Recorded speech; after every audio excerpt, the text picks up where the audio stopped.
He had been a fugitive for years, hiding in caves, pursued relentlessly by the man he would one day replace.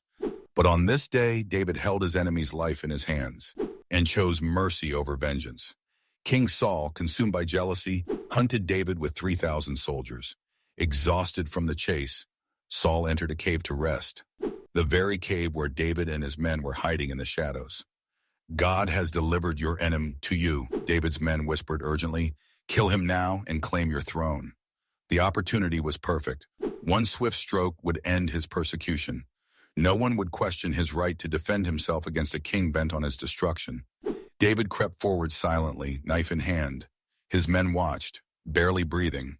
But instead of plunging the blade into Saul's back, David merely cut off a corner of the king's robe before retreating into the darkness. Even this small act troubled his conscience deeply. "I cannot harm the Lord's anointed," David whispered to his bewildered men. "God himself placed Saul on the throne. It is for God alone to remove him." When Saul left the cave, David emerged and called out, shocking the king. Holding up the piece of fabric, David knelt in submission. "See this corner from your robe?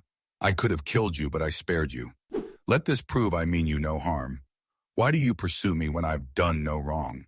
Saul, moved to tears by this unexpected mercy, replied, "You are more righteous than I.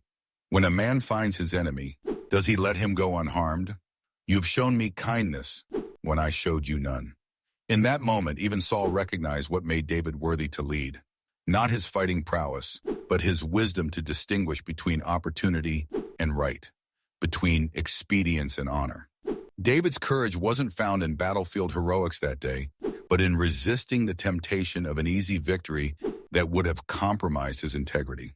By honoring God's authority above his own desires, he demonstrated the rare wisdom that would later define his kingship. Sometimes the bravest act isn't striking your enemy, but staying your hand when you have every right to strike.